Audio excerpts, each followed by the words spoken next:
বারুইপুরের নাবালিকা নিহত নির্যাতিতা নাবালিকার পরিবারের সঙ্গে কথা বলতে যাচ্ছেন মুখ্যমন্ত্রী শুভেন্দু অধিকারী। ইতিমধ্যেই যাবতীয় ব্যবস্থা গ্রহণ করা হয়েছে, 3 জন গ্রেপ্তার হয়েছে, একজনকে কোর্টে তোলা হয়েছে। অরূপ বিশ্বাস কি বলেছেন শুনবো।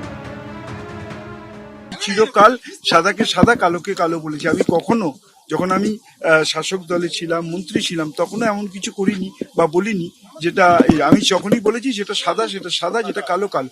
ভালো কাজ করেছেন, দ্রুত পদক্ষেপ নিয়েছেন, কঠোর শাস্তির বিধান করছেন, এটাকে তো আমাকে ভালো বলতেই হবে।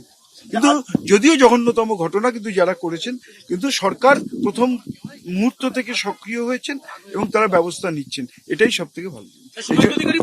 আমি অবশ্যই রাজ্যের মুখ্যমন্ত্রী, তিনি ভালো কাজ করছেন, তিনি এই বিষয়ে সদার্থক ভূমিকা নিয়েছেন। তার জন্য তো আমি ভালো কাজ করলে তো ভালো বলতেই হবে, খারাপ করলে খারাপ বলবো। এরকম একটা এমন দৃষ্টান্তমূলক শাস্তি দেওয়া উচিত যাতে ভবিষ্যতে এইসব কাজ করতে লোকে ভয় পায়। একটা দৃষ্টান্তমূলক শাস্তি দেওয়া দরকার। আর আজ সকালে আমরা দেখেছি বারুইপুরে নিহত নির্যাতিতা নাবালিকার বাড়িতে পৌঁছন সায়নী ঘোষ। কেন 3 দিন পর এসেছেন? নিহতের পরিবার এবং প্রতিবেশীদের প্রশ্নের মুখে পড়েন তৃণমূল থেকে এনসিপিআইতে যোগ দেওয়া সাংসদ সায়নী ঘোষ। তিনি আসার সঙ্গে সঙ্গে কিন্তু কিছু মানুষ তাকে ঘিরে বিক্ষোভ দেখান। তাদের বক্তব্য যে তিনি সাংসদ, তিনি কেন এত পরে এসেছেন। দুদিন আসতে লেট করেছে, সেটাই বলছে। আর তো আগে আসলেই আমাদের সুবিধা হতো, সবার জনতার সুবিধা হতো। এই জন্য আমরা চেয়েছিলাম একটু আগে আসা, কত লেট করে ফেলেছে। আমাদের 2 দিন পর, আমাদের যখন যেটা হয় সেটা 2 দিন পরে এনারে এসে এনারা পাশেই থাকে আমাদের। এতদিন আসেন, উনি 2 দিন পর আসছেন, সেই জন্য আমাদের ওনাকে ঢুকতে দেওয়া হয়নি। 3 দিন হয়ে গেল, সায়নী ঘোষ ছিল কোথায়? সেইটাই তো আমাদের বড় রাগ।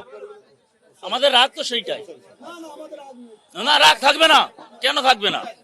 কোনো খোঁজ খবর কিছুই নেয়নি। এখানে কিছু মানুষ, তারা সায়নী ঘোষ যখন আসেন তখন তাকে প্রশ্ন তোলেন যে আপনি কেন এত পরে এসেছেন, আপনি সাংসদ এখানকার।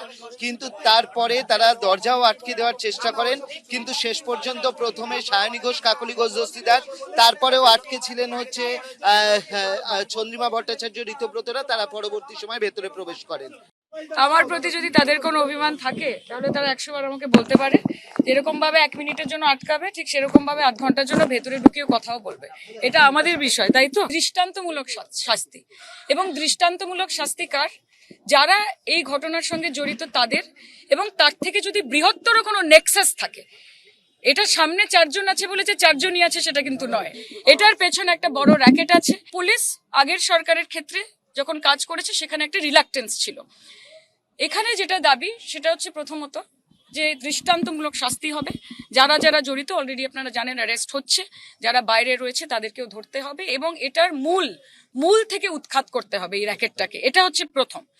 দ্বিতীয় হচ্ছে একটা জনরোষ তৈরি হয়েছিল, যেই জনরোষটা এমন পর্যায়ে পৌঁছেছে যেখানে স্বতঃস্ফূর্তভাবে এখানকার মানুষ তারা এগিয়ে এসেছেন, তারা প্রতিবাদ করেছেন। কারণ যেই ছোট্ট বোনটির সাথে এই ঘটনাটা ঘটেছে, আমি তার ব্যাপারে যতটুকু শুনেছি, সে এখানকার সবার খুব কাছের ছিল। এটা একটা ব্যক্তিগত লস, এটা একটা পরিবারের লস না, এই গোটা এলাকার, এইখানে প্রত্যেকটা মানুষের লস। কাজে এখানে একটা ইমোশন জড়িত, তাই সবাই রাস্তায় নেমেছিল।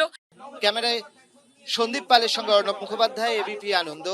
এবিপি আনন্দ, এগিয়ে থাকে, এগিয়ে রাখে।